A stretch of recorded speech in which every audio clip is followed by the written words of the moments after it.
മോഹൻലാലിൻ്റെ തുടരും അങ്ങനെയല്ല, ഇതിൻ്റെ എൻഡ് കാർഡ് കാണിക്കുന്നത് മോഹൻലാൽ തുടരും എന്നാണ്. ബൈ തരുൺ മൂർത്തി. തരുൺ മൂർത്തിയുടെ മൂന്നാമത്തെ സിനിമയാണ്. ആക്സിഡൻ്റൽ ഡയറക്ടർ എന്നുള്ള നിലയിലാണ് പുള്ളിയെ വിശേഷിപ്പിക്കുന്നത്. പുള്ളി സിനി ഫീൽഡുമായിട്ട് ബന്ധപ്പെട്ട് വർക്ക് ചെയ്തിരുന്ന ആളാണ്. ആഡ് ഫിലിം മേക്കർ ആയിരുന്നു. അതിനുശേഷം ചെറിയ ചെറിയ വേഷങ്ങളിലൊക്കെ അഭിനയിച്ചു, തിരക്കഥാകൃത്തായി മാറി.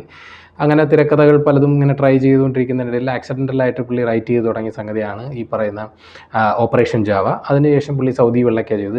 രണ്ട് ഡിഫറെൻറ്റ് ജോണറിലുള്ള മൂവീസാണ്. രണ്ടും എനിക്ക് പേഴ്സണലി ഇഷ്ടപ്പെട്ടുള്ള മൂവീസാണ്. തരുൺ മൂർത്തി മോഹൻലാലായിട്ട് കൊളാബ് ചെയ്യുന്നു എന്ന് പറയുമ്പോൾ തന്നെ ഓക്കെ, ഭയങ്കര പ്രതീക്ഷകളാണ് നമുക്ക്. സൗദി വെള്ളയ്ക്ക പോലെ ഓപ്പറേഷൻ ജാവ പോലെയുള്ള ഒരു അങ്ങനത്തെ ഒരു റിയലിസ്റ്റിക് പരിപാടികളെ പിടിച്ചിട്ടുള്ള സംഗതിയൊന്നുമല്ല. ഇത് ഒരു പ്രോപ്പറായിട്ടുള്ള ഒരു കൊമേഴ്ഷ്യൽ സിനിമ തന്നെയാണ്. ഡോക്യുമെൻ്ററി ഫോട്ടോഗ്രാഫറായിട്ടുള്ള KR സുനിൽ, ഇദ്ദേഹത്തിൻ്റെ ഒരു കഥയാണ് ഇത്. തരുൺ മൂർത്തിയും ഇദ്ദേഹം കൂടെ ചേർന്ന് സ്ക്രീൻ പ്ലേ ആക്കി ഒരു ക്രൈം ത്രില്ലർ ജോണറിൽ വരുന്നൊരു മൂവി തന്നെയാണ്. നമ്മളിതിനകത്ത് പാട്ടും ഇതിൻ്റെ ഒരു ഫാമിലി സിറ്റുവേഷൻസും പ്രൊമോഷൻസൊക്കെ കണ്ടിട്ട് ഒരു ഫീൽ ഗുഡ് മൂവി ആയിരിക്കാം എന്ന് പ്രതീക്ഷിക്കേണ്ട. ടെക്നിക്കൽ സൈഡിൽ നോക്കുമ്പോൾ തന്നെ നമുക്ക് Shaji Kumar cinematography, JX Bijoy music, ഇവർ കൊമേഴ്ഷ്യൽ സിനിമ എലമെൻറ്റുകൾ കുറച്ച് കൂടുതലായിട്ട് കൈകാര്യം ചെയ്യുന്നതായിട്ട് ഞാൻ ശ്രദ്ധിച്ചിട്ടുണ്ട്. ഷാജി കുമാർ എന്ന് പറയുന്നത് വൈശാഖിൻ്റെ 1-2 സിനിമ ഒഴിച്ച് ബാക്കി എല്ലാ സിനിമയുടെയും സിനിമാറ്റോഗ്രാഫി കൈകാര്യം ചെയ്തിരിക്കുന്ന ആളാണ്. ഇപ്പോൾ മോഹൻലാലായിട്ട് കൊളാബ് ചെയ്തിട്ടുള്ള പടങ്ങൾ നോക്കിക്കഴിഞ്ഞാൽ നരൻ, ഒടിയൻ, പുലിമുരുകൻ പോലുള്ള പടങ്ങളാണ്. അതിനുശേഷം ഇട്ടിമാണിയൊക്കെ ഉണ്ട്.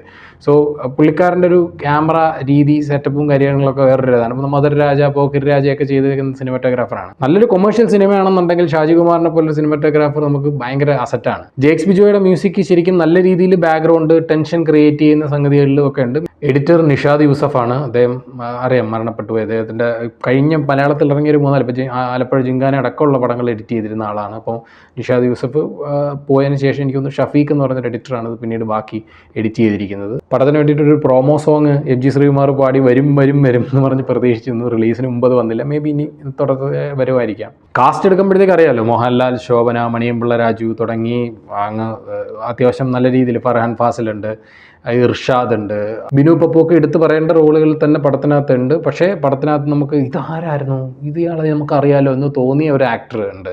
പുള്ളിക്കാരൻ്റെ ഫസ്റ്റ് പടമാണ് ആക്ച്വലി പ്രകാശ് വർമ്മ എന്നുള്ള പേര് മലയാളികൾക്ക് അങ്ങനെ അത്ര വലിയ പരിചയമുള്ളതല്ല. പക്ഷേ ഞാൻ പുള്ളിക്കാരുടെ ഒരു ഇൻ്റർവ്യൂ ഒക്കെ കണ്ടിട്ടുള്ളതുകൊണ്ട് എനിക്ക് നല്ല ഫെമിലിയർ ഫേസ് ആയിട്ട് ഫീൽ ചെയ്തു. പ്രകാശ് വർമ്മ എന്നുള്ള പേര് നിർവാണ ഫിലിംസ് എന്ന് പറയുന്ന ഒരു ഭയങ്കര വലിയൊരു അഡ്വർടൈസിങ് കമ്പനിയുടെ ഡയറക്ടറാണ്. അദ്ദേഹത്തിനെ പറ്റി എളുപ്പത്തിൽ പറയണമെന്നുണ്ടെങ്കിൽ നമ്മൾ വൊഡാഫോണിൻ്റെ സൂസു എന്ന് പറയുന്ന ആഡ് എല്ലാവരും ഓർത്തിരിക്കുന്ന ഒരു സംഗതിയാണ്. അതിൻ്റെ ക്രിയേറ്റർ ഇദ്ദേഹമാണ്. അതേപോലെ ദുബായ് ടൂറിസത്തിന് ഷാറൂഖ് ഖാൻ ചെയ്തൊരു ആഡ് ഉണ്ട്, അതും ഭയങ്കര ഫേമസ് ആയിട്ടുള്ള ഒരു സംഗതിയാണ്. അത് അവിടെ തൊട്ട് ഇപ്പോൾ ഡയറി മിൽക്ക്, അങ്ങനെ നമുക്ക് എടുത്ത് പറയത്തക്ക രീതിയിലുള്ള ഒരു ഭയങ്കര വലിയ അഡ്വർടൈസ്മെൻറ്റ്, നമ്മൾ എന്നും ഓർത്തിരിക്കത്തക്ക രീതിയിലുള്ള ആഡ് ഫിലിംസിൻ്റെ ഒക്കെ ക്രിയേറ്ററാണ് ഈ പറയുന്ന പ്രകാശ് വർമ്മ. പുള്ളിക്കാരൻ ഈ പടത്തിലൊരു കീ റോൾ, ഒരു നോട്ടബിൾ ക്യാരക്ടർ പ്ലേ ചെയ്യുന്നുണ്ട്. പുള്ളിക്കാരൻ്റെ പെർഫോമൻസ്, മോഹൻലാലിൻ്റെ പെർഫോമൻസ് കഴിഞ്ഞിട്ട് ഇതിനകത്ത് എനിക്ക് ഏറ്റവും കൂടുതൽ ഇഷ്ടപ്പെട്ടത് അദ്ദേഹത്തിൻ്റെ പെർഫോമൻസ് ആണ്. പടത്തിൻ്റെ സ്ക്രീൻ പ്ലേയും മറ്റു പരിപാടികളൊക്കെ നോക്കുമ്പോഴത്തേക്ക് പക്ക ഒരു കൊമേഴ്ഷ്യൽ സാധനങ്ങൾക്കുള്ള എല്ലാ പരിപാടികളും ഇതിനകത്ത് പിടിച്ചിട്ടുണ്ട്. ഇപ്പോൾ ഇതിൻ്റെ മെറ്റഫേഴ്സൊക്കെ യൂസ് ചെയ്യുന്നുണ്ട്. ആന, വാരിക്കുഴി, കാട്, ഒറ്റയാൻ സംഗതികൾ, അങ്ങനെ കുറേ മെറ്റഫേഴ്സൊക്കെ യൂസ് ചെയ്തേക്കുന്നത് നല്ല രീതിയിൽ ബ്ലെൻഡ് ചെയ്ത് ഇതിനകത്ത് വന്നിട്ടുണ്ട്. ഇതിൻ്റെ റൈറ്റിങ്ങിൽ ആൾക്കാരെ ക്യാരക്ടറായിട്ട് പ്ലേസ് ചെയ്യുന്ന പോലെ ഇതിനകത്ത് ഒരു വണ്ടി, അല്ലെങ്കിൽ അതിനൊക്കെ ഒരു പട്ടി, വീട്ടിൽ വളർത്തുന്ന പട്ടി, ഇവരെയൊക്കെ ശരിക്കും നന്നായിട്ട് കൺസിഡർ ചെയ്തിട്ട് റൈറ്റിങ്ങിൽ ഉൾപ്പെടുത്തിയിട്ടുണ്ട്.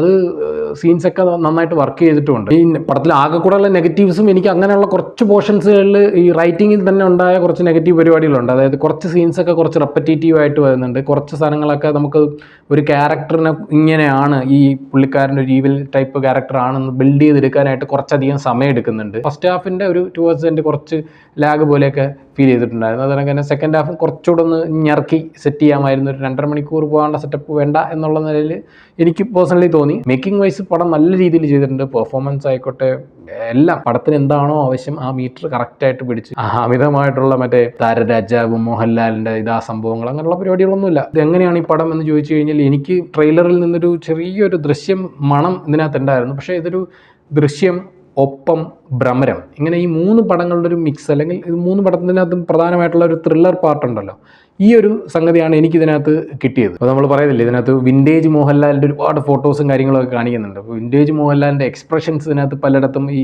പറഞ്ഞ പാട്ടുകളിൽ കാണിക്കുന്നുണ്ട്. അതുപോലെ തന്നെ കുറച്ച് റീവിസിറ്റ് ചെയ്ത സാധനങ്ങളൊക്കെ വരുന്നുണ്ട്. മോഹൻലാൽ മുമ്പ് ചെയ്തു വെച്ചിട്ടുള്ള ഗംഭീര ക്യാരക്ടേഴ്സിൻ്റെയൊക്കെ ഒരു നിഴൽ ഇതിനകത്ത് ഇങ്ങനെ മിന്നി മറിഞ്ഞു പോകുന്ന കുറേ സീനുകളും കുറേ സംഗതികളുണ്ട്. പിന്നെ ഓഫ് കോഴ്സ് അദ്ദേഹത്തിൻ്റെ ഫ്ലെക്സിബിലിറ്റി, ഫൈറ്റ്, അദ്ദേഹത്തിനകത്ത് കോടമ്പക്കത്തെ പഴയ സ്റ്റണ്ട് മാനൊക്കെ ആയിട്ട് ആണ് വരുന്നത്. ഞാൻ കൊമേഴ്ഷ്യൽ പടത്തിൻ്റെ ആളാണ്, ഞാൻ ചെയ്യുന്ന ഈ കൊമേഴ്ഷ്യൽ പടം ഈ ഒരു കാറ്റഗറി ഈ ഒരു പരിപാടിയിലാണ് ഞാൻ പിടിച്ചു പോകുന്നതെന്ന് മോഹൻലാൽ നിൽക്കുന്ന ക്ലാരിറ്റി മോഹൻലാലിനുണ്ട്. അത് വർക്കാവുന്നുമുണ്ട്. പ്രകൃതി പടങ്ങളെന്ന് പറയുന്ന കൈൻഡ് ഓഫ് പടങ്ങളിലേക്ക് വരാത്ത ഏക സ്റ്റാർ അല്ലെങ്കിൽ ഏക നടൻ മോഹൻലാലാണ് നമുക്ക് ഉറപ്പിച്ച് പറയാൻ പറ്റും. പണ്ടൊക്കെ മോഹൻലാൽ MTയുടെയും പത്മരാജൻ്റെയും പടങ്ങളിലൊക്കെ ഈ പറഞ്ഞ പോലത്തുള്ള വളരെ സെറ്റിലായിട്ടുള്ള പരിപാടികളും റിയലിസ്റ്റിക് സംഗതികളൊക്കെ ചെയ്തിട്ടുണ്ടായിരുന്നു, ഇല്ലെന്നല്ല. ബ്ലസി ചിത്രങ്ങൾ പോലും അതൊരു കൊമേഴ്ഷ്യൽ പാറ്റേണിനകത്ത് തന്നെയാണ് വരുന്നത്. എനിക്കൊരാഗ്രഹമുണ്ട് മോഹൻലാലിന് ഈ പറഞ്ഞ പോലെ ശ്യാം പുഷ്കരൻ തിരക്കഥ എഴുതി ദിലീഷ് പോത്തൻ്റെ ഒരു പടത്തിനകത്ത് മോഹൻലാലിനെ കാണാൻ പറ്റുമോ? അപ്പോൾ മോഹൻലാൽ തുടരും, നന്നായിട്ട് പോകുമെന്നാണ് കരുതുന്നത്. മലയാളികൾ ഏറ്റെടുക്കും, എനിക്കൊന്ന് ഓൾറെഡി ഏറ്റെടുത്തിട്ടുണ്ടാവും. നന്നായിട്ട് നന്നായിട്ട് വരുന്നുണ്ട് എന്ന് തന്നെയാണ് മനസ്സിലാക്കുന്നത്. നിങ്ങളും പടം കണ്ടിട്ട് എങ്ങനെയുണ്ട്, നിങ്ങളെങ്ങനെ അത് ഫീൽ ചെയ്തു എന്നുള്ളതൊന്ന് കമൻറ്റ് ചെയ്യുക. ബൈ.